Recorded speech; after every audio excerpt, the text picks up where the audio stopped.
so excited. Really? Can't wait. I felt like I could feel it.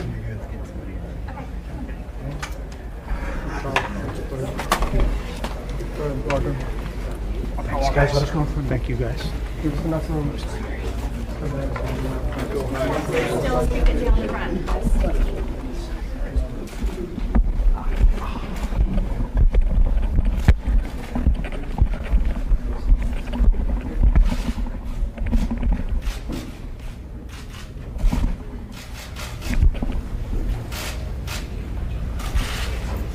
Well, Mr. President and First Lady, we are honored to have you both here in Georgia, and you're going to get a pretty good view, I think, of what the damage and the assessments that have taken place in our state. We are fortunate that we did not get hit in some respects as nearly as hard as Florida did, but we had extensive damage, especially as it relates to our agricultural community. And you're going to have an opportunity to meet with some of those. I want to commend you for your secretaries. And we're, of course, pleased to have our own secretary that's a member of your cabinet, former governor Sonny Perdue. You know, between the two of us, we have been the chief executive of the state of Georgia for the last 16 years. So we're very pleased to have him. But we're also pleased to have so many contacts that have been made by the members of your cabinet that have done an exceptional job. And of course, we're glad to have your FEMA director here, Brock Long. He and I have talked multiple times, and I have appreciated his involvement and concern about our state, and his people are doing a great job working with our locals, and that's the important thing, as you all know. I'm going to turn it over to the administrator right now for his comments. Thank you, Governor. I really appreciate the partnership. Not only has the governor been a strong leader, but also Homer Bryson, the director of Georgia Emergency Management, behind him. This is all about partnership. Unfortunately, Georgia is no stranger to hurricanes. This is where I started my career. I married a Georgia girl, by the way, too. But bottom line is it was a significant hit coming into Southwest Georgia. Category 2 winds, as you can see, the swath that's behind us, Mr. President, here. And not only do you see similar damage where trees are down on homes, and there was a tremendous hit to the communications and power infrastructure, but you're going to see generational losses to the agriculture industry as well. The timing of the storm is pretty tough, as Secretary Perdue would tell you. But our focus is life sustainment, trying to do everything that we can to get access to all the areas to help get the infrastructure, the private sector partners and our power partners that are represented here with Georgia Power. Trying to get them access to be able to fix the infrastructure to get the power back on. I believe it's up to about 90% back on for where we are. Yeah. And but we still have a ways to go. Cell communications is coming back online too, but now it's about taking care of people, sir, and making sure that we get them out of shelters and into longer-term housing for those that have lost their homes. Our staff is pushing forward in the field with disaster survivors, and we'll continue to register. We need people to register with 1-800-621-FEMA or disasterassistance.gov in Georgia. So I'll turn it back over to you, Mr. President. Well, thank you very much, Brock. I want to just commend you on the job you're doing. We just left Florida, and they're so thrilled with what's happened with our people, our talent. But they're not thrilled about this hurricane because this was brutal. They haven't seen anything like it. And possibly there hasn't been anything like it. The wind's almost 200 miles an hour, just wiped houses away. The foundations, everything gone. So we saw some areas that were hard to believe, actually hard to believe. But the people are incredible in Florida, in Georgia, in Alabama, and you know, North Carolina and South Carolina went through a lot 2 weeks ago, and they got a little bit of the remnants of this one too on top of it. So incredible people. But I want to thank FEMA. I want first responders. The law enforcement has been so incredible. Secretary Nielsen, you work so hard. I don't think, have you gone to sleep in the last 2 weeks? I don't think so. But your whole team has been fantastic. And Governor, I'd like to thank you on behalf of the country. What a job you've done in Georgia. And I have to say, Rick Scott in Florida, likewise, the two of you have really done something. And I just spoke to the great governor of Alabama, and she is in there. She's in there fighting and also doing. We have terrific people running these states. And I want to thank you very much, really very much. And Brock, please say compliments to everybody, from myself, the First Lady. Secretary Perdue used to be the governor of Georgia, as we said, but You have been very special. You know more about agriculture than any human being that I've ever spoken to. And he doesn't like it when hurricanes wipe out, the crops. They just wiped them out. That doesn't make you feel too good. We were talking about it. He doesn't like to see that. But Sonny Perdue has been an incredible Secretary of Agriculture. And Sonny, how about saying a little bit? I want to reiterate what Governor Deal said, President. Your administration is making a reputation for being more connected to your state and local partners than any other administration I can ever remember. Commissioner Black, Governor, I've experienced this as well, all the way from local community leaders to state legislators to governors. The people you've appointed in your office are reaching out here, making people feel like we have truly one government, and that is a wonderful part, to be a part of that. And I want to thank you for allowing us to do that, because it makes a difference when people undergo situations like this. Not even in disasters they're connected, but when they go through like this, they feel like they've got a lifeline to FEMA, to Secretary Nielsen, to any of your administration, and to you particularly. And we want to thank. I'm glad to be a part of that. And Commissioner Black and I toured some of the ag area yesterday. There are tremendous losses, but our farmers are resilient. We're going to help them. You're going to help them, and they'll be okay. Well, let me ask you this, Sonny and Commissioner. When Brock says generational damage, I don't like the sound of generational damage. What does that mean, and how long does that take to get back? As we were talking coming up on pecan trees particularly, these trees typically start bearing about 7 years after they're planted, and then they don't reach economic profitability until about 10 years. So that's what we're talking about. That's half a generation there. These farmers, many percentages of pecan trees across the country, across the state down in southwest Georgia, were toppled, and those that weren't toppled, the nuts have blown off. So they were looking for bumper crop in cotton and pecans and peanuts, and the devastation there is heartbreaking to hear and to feel. And you'll talk to some farmers later today. Good. Very good. Please. Mr. President, thank you. God bless you. Thank you for being here. We lead the nation in peanut production, pecan production, forest product production. We're leaders in vegetable. That's production. Today we're leading in destruction, unfortunately. We will lead in rebuilding. No doubt about it. And I had members from the Intergovernmental Relations from the White House. I had 2 telephone calls while the winds were still blowing. Yeah. And I've had the good fortune the last year and a half or so to be in and out some in places where folks who do the job I do have never had the opportunity. Secretary used to say that agriculture, when he was the governor and when Governor Deal, we get to come in the front door. Oftentimes it's been the back door. And it's certainly it's not been that way, and we're grateful to you, and I promise you we're going to continue to work. We do have an outstanding group of people for you to visit personally with this afternoon. Okay, I look forward to that. I look forward to seeing some of the farmers. They're great people, and we will do that. And that is true. Jimmy Carter, peanut farmer, and a nice man. He is a nice man. Met him on numerous occasions, and you think about it, that's what he did, right? Peanuts. So it's great. Do you have any questions for us? Also, American Red Cross. Very good. Partner Good job. as well. I heard. Good job. You know, it takes a whole community to overcome these types of disasters, and so it's not only neighbor helping neighbor all the way to federal government, but if it wasn't for the volunteer organizations acting in disaster, these guys do a whole lot to help temporary shelter people, and that's what's going on here. And we couldn't do it without you.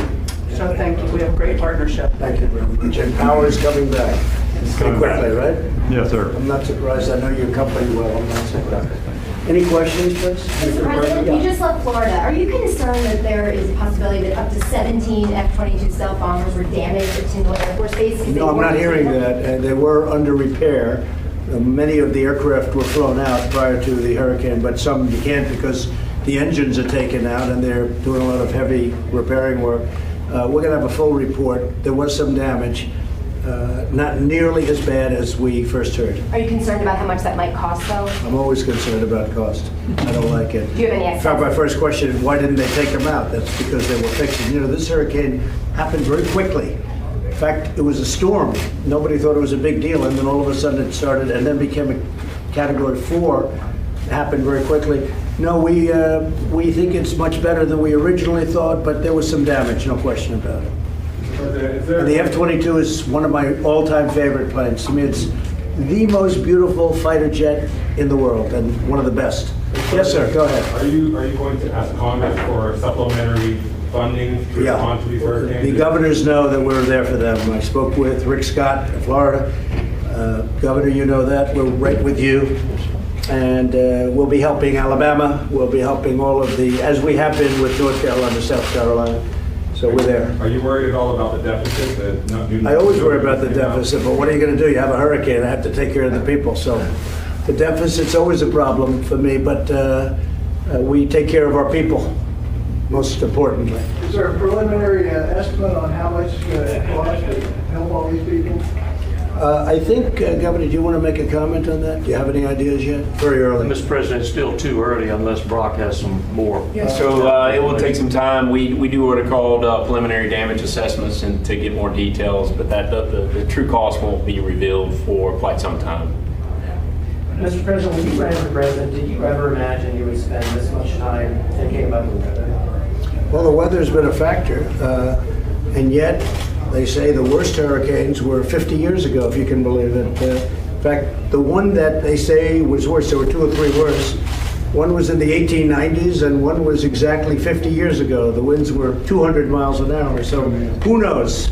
But that's what the numbers are. But we are. I addressed it last night on 60 Minutes. Is there nothing about the number of storms that come in that make you think? Well, we have a big something's number, changing? and for a long period of time we had very few. I have a home in Palm Beach, Florida. I'm there a lot, and frankly, we had years where we had none, and then over the last couple of years we had more, and hopefully we'll go back to many years where we have none. But we have been hit by the weather, there's no question about it. But it is interesting that the worst of all time, 1890, and as you know, 50 years ago was the last really great one that was supposed to be worse. I don't know if it gets worse. I've never seen anything where houses were ripped off with the foundations. You see, the foundations are actually taken out. So it's really, it's pretty amazing. But we have to get it taken care of, most importantly. Anybody else? Last night in your comments about climate change, you said that there is something there, and previously in the past you've called it a hoax. What changed? No, your there's mind? something there. There's no question. There is something there, man-made or not. I mean, there's something there, and it's going to go, and it's going to go back and forth, but there is something there. But again, 50 years ago it was brutal. 1890s were brutal. You have different times. And the main thing is we have to make sure things get brought back to perfect condition. That's what we're doing.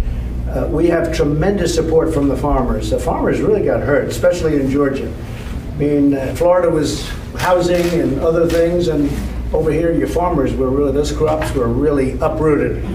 But we're going to get it taken care of.